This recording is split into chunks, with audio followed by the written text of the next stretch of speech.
आज हम स्टार्ट करेंगे न्यू चैप्टर 11 बायोटेक्नोलॉजी। इसमें हमें मेन पढ़ना है what is the principle of biotechnology and process. सबसे पहले आपको पढ़ना चाहिए कि बायोटेक्नोलॉजी कहते किसे हैं। बायो मतलब लिविंग, टेक्नोलॉजी मतलब हमने लिविंग थिंग्स को एक टेक्निक का यूज करके उनमें चेंजेस किए हैं, जिसके लिए हमने टर्म यूज किया है बायोटेक्नोलॉजी। देखिए, बायोटेक्नोलॉजी मतलब it deals with micro organism, living organism है, प्लांट्स, लिविंग ऑर्गेनिज्म, एनिमल। तो उनमें हमने क्या किया है, टेक्निक्स का यूज करके उनके अंदर चेंजेस किए हैं, इसलिए टर्म दी गई है बायोटेक्नोलॉजी। सेल्स और other enzymes to produce product and process useful to human. इनके थ्रू बहुत सारे हमने क्या करे, प्रोड्यूस कराए हैं डिफरेंट टाइप ऑफ प्रोडक्ट, और वो यूजफुल है किसके लिए, ह्यूमन बीइंग के लिए। मेनली सबसे पहले जो हमें बायोटेक्नोलॉजी के बारे में किसी ने बताया था, तो वो नाम था कार्ल एरिक की। इन्होंने हमें सबसे पहले इस टर्म के बारे में, बायोटेक्नोलॉजी के बारे में बताया था। Mainly European Federation of Biotechnology. Biotechnology is the integration of natural science. Integration मतलब जुड़ी हुई है किससे, natural science and organism, cell, parts, thereof and molecular analogues for product and series, जिसके थ्रू हमने बहुत सारे डिफरेंट वर्क किए हैं और अपनी टेक्निक्स के थ्रू उसमें इम्प्रूवमेंट्स किए हैं। जैसे कि आप सब जानते हो, बहुत सारे डिफरेंट क्रॉप्स थे जो एक पर्टिकुलर सीजन में ही ग्रो करते थे, बट आज के टाइम में हम उसे हर एक सीजन में, अगर वो विंटर का प्रोडक्ट है तो हम उसे समर में भी ग्रो करा सकते हैं, समर का प्रोडक्ट है तो हम उसे विंटर में भी करा सकते हैं। Reason behind, because of biotechnology. हमने वहां पर ऐसे चेंजेस किए हैं जिसकी वजह से वो इजिली समर्स में विंटर का और विंटर में समर्स का इजिली क्या कर सकते हैं, प्रोडक्शन करा सकते हैं। दैट्स व्हाई उन्होंने कहा है biotechnology is the integration of natural science. एक टाइप की नेचुरल साइंस से इंटीग्रेटेड जुड़ी हुई है, ऑर्गेनिज्म से, सेल से, पार्ट्स से, thereof and molecular analogues for the product and the series. Mainly इसके अंदर दो मेन प्रिंसिपल है। First principle genetic engineering and second principle sterilisation method. Principle of biotechnology, two core techniques that develop modern biotechnology are. First है genetic engineering. नाम indicate कर रहा है genetic level पर हमने जाके क्या कर दिया है, चेंज कर दिया है। आप लोगों ने मैंगो खाए हैं, सबको मैंगो बहुत पसंद होते हैं। मान लीजिए आपको मैंगो की एक ऐसी वैरायटी चाहिए, आप डिजायर कर रहे हैं, मतलब आप सोच रहे हैं कि ऐसी होनी चाहिए वैरायटी जो कि गुठली उसमें बहुत कम हो, गुद्दा ज्यादा, जो कि हम खाते हैं, ठीक है, और वो बहुत खट्टा मीठा हो, रसेदार हो। तो अगर आप ये वाली सारी क्वालिटी पर्टिकुलर एक सिंगल मैंगो में चाहते हैं, तो हम बायोटेक्नोलॉजी से जेनेटिक लेवल में चेंज करके उस पर्टिकुलर वैरायटी को ग्रो करा सकते हैं। मान लीजिए जिसमें मीठापन है उसकी वो वाली जीन निकाल लीजिए, जिसमें गुदा ज्यादा और गुठली कम है वो वाली जीन निकाल लीजिए, और दोनों को कंबाइन जोड़ दीजिए, तो आने वाला जो नया प्रोडक्ट होगा उसमें वो दोनों कैरेक्टर्स प्रेजेंट होंगे। तो उसी को हम बोलते हैं जेनेटिक इंजीनियरिंग। देखिए, genetic engineering, modification of DNA and RNA. हमने जेनेटिक लेवल पर जाकर क्या कर दिया, मॉडिफिकेशन कर दिया, and their introduction into another host organism, और एक लिविंग ऑर्गेनिज्म में उसको क्या कर दिया, इंसर्ट कर दिया, to change the phenotypically characters of the host. और आप देखेंगे उसके जो फिनोटिपिकली मतलब जो हमें वो दिख रहा है, ठीक है, उसके उस कैरेक्टर में क्या हो जाएगा, चेंज हो जाएगा। जैसे मैंने आपको होस्ट से मतलब हमारा लिविंग में आपके प्लांट्स लिविंग में आते हैं, तो हमने क्या किया, दो डिफरेंट प्लांट्स थे हमारे मैंगो के, उन दोनों की जीन को अलग निकाला, दोनों को इंसर्ट किया एक थर्ड प्लांट में, और हमने जो नया हमारे मिला है प्लांट से फूड या फ्रूट, वो कैसा था, वो डिफरेंट फिनोटिपिकल कैरेक्टर के साथ हमें मिला, जिसमें दोनों के कैरेक्टर प्रेजेंट थे। तो उसके लिए हम टर्म यूज करते हैं genetic engineering. Next is sterilization method to maintain growth and manipulation of only the desired microbes. Sterilization का मतलब है जो हम चाहते हैं सिर्फ वही वहां पे प्रेजेंट हो और कोई भी चीज वहां पर एडअप ना हो। तो उसके लिए हमें प्रोडक्ट को बहुत सावधानी से क्या करना पड़ता है, वर्कआउट करना पड़ता है। उसी के लिए टर्म यूज करते हैं स्टरलाइजेशन। स्टरलाइजेशन मतलब एक पर्टिकुलर लिविंग ऑर्गेनिज्म जो हम चाहते हैं, रिक्वायर्ड जो है, हमारे डिजायर्ड जो है, सिर्फ वो वहां प्रेजेंट हो, बाकी अदर लिविंग ऑर्गेनिज्म वहां प्रेजेंट ना हो। उसी के लिए टर्म यूज करते हैं स्टरलाइजेशन।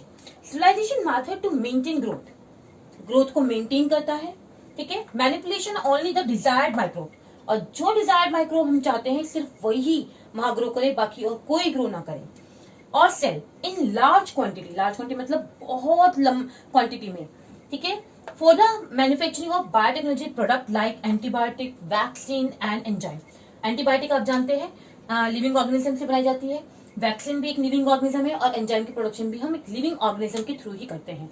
तो इन चीजों की हम लार्ज अमाउंट में प्रोडक्शन कर रहे हैं और वो तभी हो पाएगी जब जो हम चाहते हैं सिर्फ वही वहां पर प्रेजेंट हो और कोई भी चीज अदर वहां पर इंटरफेरेंस ना क्रिएट करे। तो वो किस चीज के थ्रू कर सकते हैं? हम स्टरलाइजेशन मेथड के थ्रू कर सकते हैं। तो मेनली दो मेन प्रिंसिपल हैं बायोटेक्नोलॉजी के, एक जेनेटिक इंजीनियरिंग और दूसरा स्टरलाइजेशन मेथड। अगर ये दो प्रिंसिपल नहीं हुए तो हमारा काम प्रॉपर वे में नहीं होगा।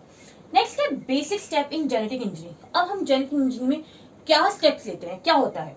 Identification of DNA with desired gene. अब मैंने कहा मैंगो के, मैंने कहा कि मीठापन हमें अच्छा लगता है और दूसरा उसका गुठली कम हो और उसका जो खाने वाला पार्ट है वो ज्यादा हो, ठीक है। तो हमें वो डिजायर्ड जीन को सबसे पहले क्या करना है? आइडेंटिफाई करना है कि पर्टिकुलर किस जीन की वजह से उसकी वो क्वालिटी वहां पे मेंटेन है। तो वही उन्होंने कहा identification of DNA with desirable gene, introduction of DNA into host to form recombinant DNA.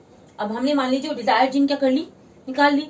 अब उसको हमें किसी दूसरे होस्ट में क्या करना है? इंजेक्ट करना है या इंसर्ट करना है। तो इन्होंने कहा इंट्रोडक्शन, इंट्रोडक्शन मतलब उसके अंदर इंसर्ट कर देना, इंट्रीगेट कर देना, जोड़ देना of the DNA into host, host मतलब अनदर जिसके अंदर हम चाहते हैं कि उसकी प्रोडक्शन हो, टू फॉर्म रिकॉम्बिनेंट डीएनए।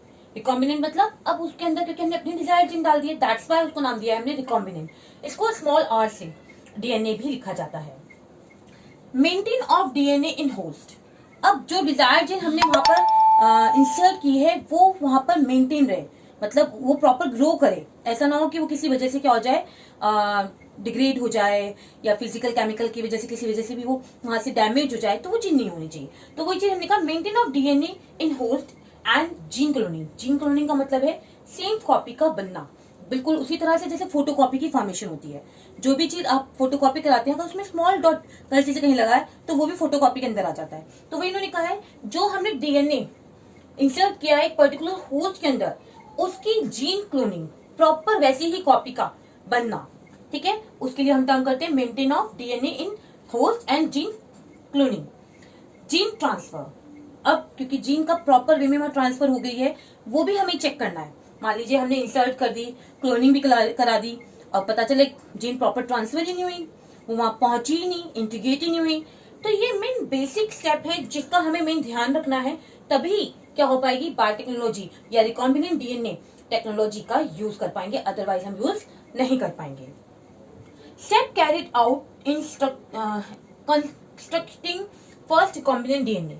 सबसे पहला जो डीएनए बनाया गया रिकॉम्बिनेंट वो किसने बनाया था?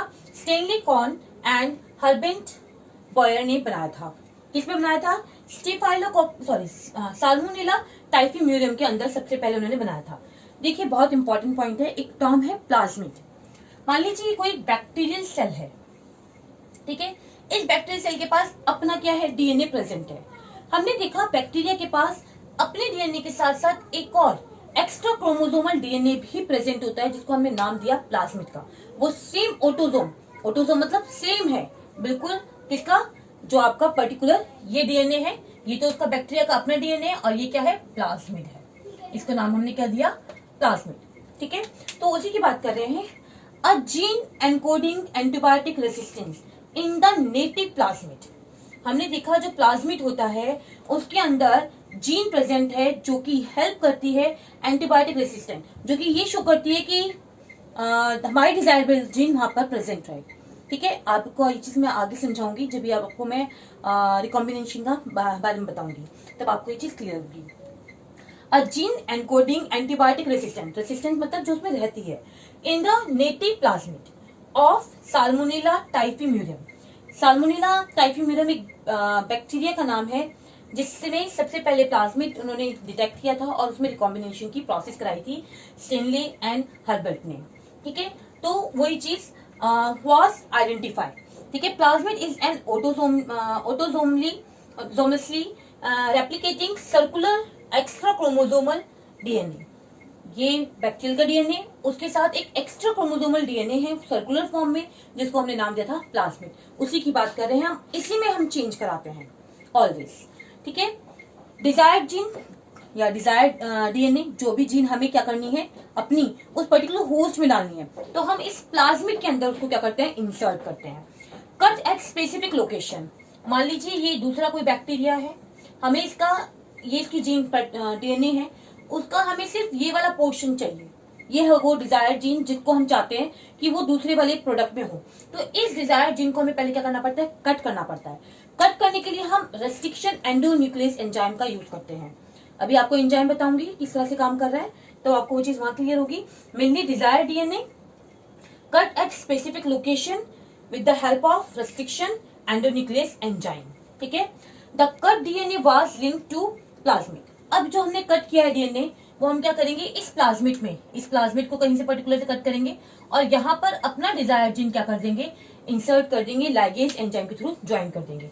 वो इन्होंने कहा the cut DNA was linked to plasmid DNA and transferred in E. coli for gene multiplication, ताकि अब इसकी क्या हो, अगेन एंड अगेन कॉपी की फॉर्मेशन हो और हमारा जो डिजायर्ड जीन था वो वहां पर होस्ट में पहुंच जाए और उससे बहुत सारी फोटोकॉपी की फॉर्मेशन हो जाए, मतलब जीन क्लोनिंग हो जाए और हमारा डिजायर्ड जीन अब उस पर्टिकुलर एंजाइम में उस पर्टिकुलर होस्ट के अंदर प्रेजेंट है। तो जैसा हम चाह रहे थे वही चीज वहां पर अब क्या होगी, प्रेजेंट होगी। तो इस तरह से बायोटेक्नोलॉजी हमारे लिए बहुत ज्यादा यूजफुल है और आज के टाइम में बहुत ज्यादा यूज की जाती है।